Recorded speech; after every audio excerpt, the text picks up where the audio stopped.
जब भी दुनिया में अंधकार बढ़ा, राजपूत योद्धाओं ने ज्वाला की तरह जलकर अपना बलिदान दिया, पर धर्म को पूजने न दिया।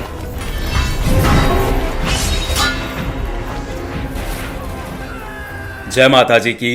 आप सभी का स्वागत है मेरे इस चैनल पे। गाइज, आप वीडियो का थंबनेल और टाइटल देख के समझ गए होंगे कि आखिर इस वीडियो में हम किस टॉपिक पर बात करने वाले हैं। सो गाइज, बिना किसी देरी के चलिए वीडियो स्टार्ट करते हैं। गाइज, जब भी हमारे भारत में बाबर और राणा सांगा की बात की जाती है तो अक्सर लोग खानवा की लड़ाई की बात करते हैं, जहां अनफॉर्चुनेटली राणा सांगा की हार हुई थी। लेकिन कोई भी राणा सांगा के द्वारा जीती गई लड़ाइयों की बात नहीं करता, और यहां तक कि कुछ लोगों का तो यह दावा भी है कि राणा सांगा ने बाबर को भारत बुलाया और इस भारत को बर्बाद कर दिया, जबकि गाइज इसका कोई भी एविडेंस मौजूद नहीं है। यह बिना सर पैर की बात है। बल्कि राणा सांगा भारत के ऐसे महान शूरवीर राजा थे जिनके पूरे शरीर पर छोटे बड़े युद्धों के कम से कम 80 घाव मौजूद थे।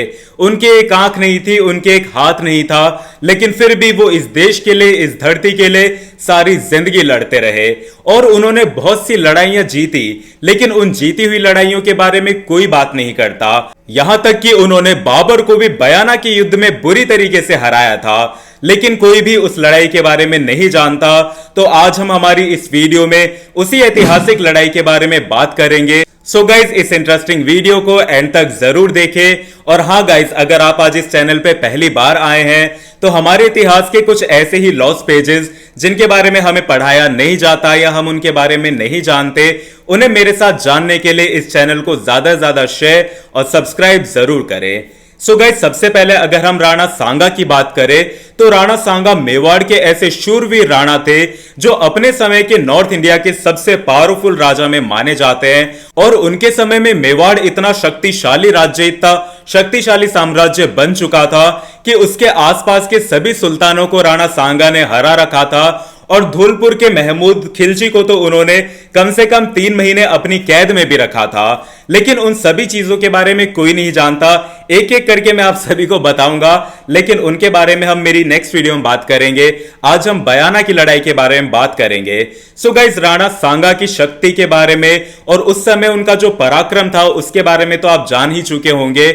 और राणा सांगा ऐसे शूरवीर राणा थे जिन्होंने पूरे भारत के राजपूतों को एक छत्र के नीचे इकट्ठा किया और अपनी मातृभूमि मेवाड़ नहीं, क्योंकि मेवाड़ तो उनका सुरक्षित था, लेकिन आप इतिहास अगर खोल के देखेंगे, ठीक से पढ़ेंगे तो आप जानेंगे कि मेवाड़ के सुरक्षित होने के बावजूद भी राणा सांगा कभी धौलपुर में लड़ रहे हैं, कभी बयाना में लड़ रहे हैं, कभी वो आगरा पर कब्जा करना चाहते हैं, कभी वो दिल्ली पर कब्जा करना चाहते हैं। लेकिन आखिर क्यों? क्योंकि गाइस, वो इस पूरी भारत को, इस पूरी धरती को वो मुगलों से और इस्लामिक आक्रामताओं से मुक्त कराना चाहते थे। और गाइस, एक बार सोच के देखिए, अगर राणा सांगा बाबर के साथ मिले हुए थे तो आखिर क्यों वो आगरा पर कब्जा करना चाहते थे?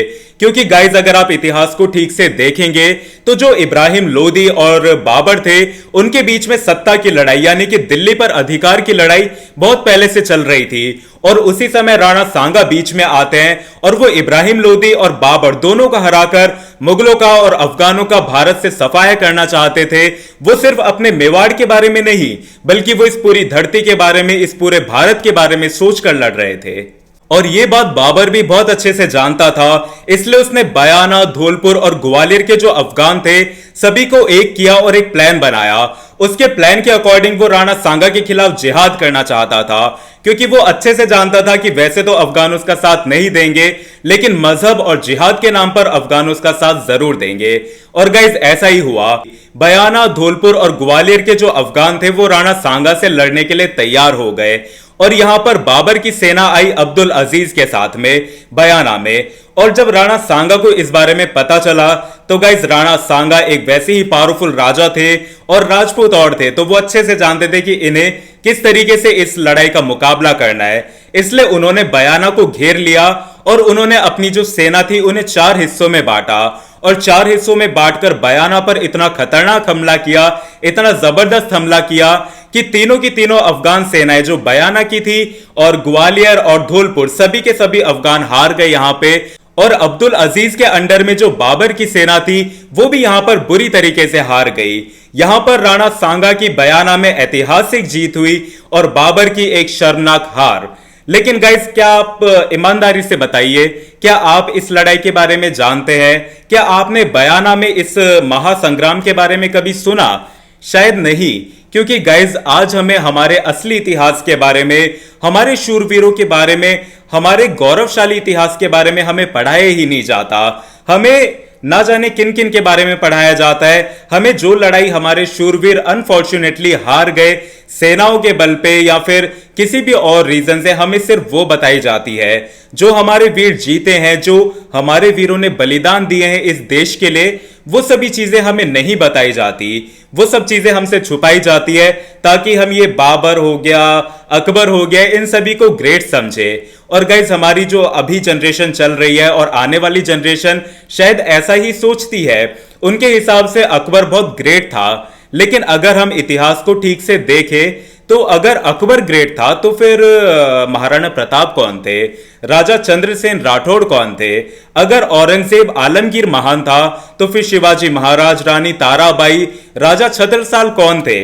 इन सभी के बारे में हमें कौन बताएगा? गाइस जब हम इन सभी चीजों के बारे में जानेंगे, बात करेंगे, अपनी आने वाली जनरेशन को समझाएंगे, तभी वो हमारे इतिहास को समझेंगी और तभी वो हमारे वीरों के बलिदानों को समझेंगी और हमारी जो जीत हुई है इतिहास में उन सभी के बारे में समझेंगे। तो गाइज अगर आप ऐसी लड़ाइयों के बारे में नहीं जानते, आप जानना चाहते हो, तो गाइज आप कमेंट सेक्शन में मुझे बता सकते हैं। ऐसी ही और वीडियोस आती रहेंगी। और गाइज यहां पर जब राणा सांगा की बयाना में ऐतिहासिक जीत हुई, इसके बाद ही खानवा गए थे राणा सांगा और वहां पर वो युद्ध हुआ था जो राणा सांगा अनफॉर्चुनेटली हार गए थे। सो गाइस अगर आप जानना चाहते हैं कि राणा सांगा वहां पर क्यों हारे, आखिर क्या रीजन थे, क्या ऐसे वो इंपॉर्टेंट पॉइंट्स थे जिनके बारे में हमें नहीं बताया जाता, तो गाइज अगर आप वो सारी चीजें जानना चाहते हैं तो हम उस लड़ाई के बारे में मेरी अगली वीडियो में बात करेंगे। सो गाइज आप कमेंट जरूर करें और मेरी ऐसी ही वीडियोस देखने के लिए गाइज इस चैनल को ज्यादा ज्यादा शेयर और सब्सक्राइब जरूर करें। मिलते हैं मेरी अगली वीडियो में, तब तक के लिए जय माता जी की।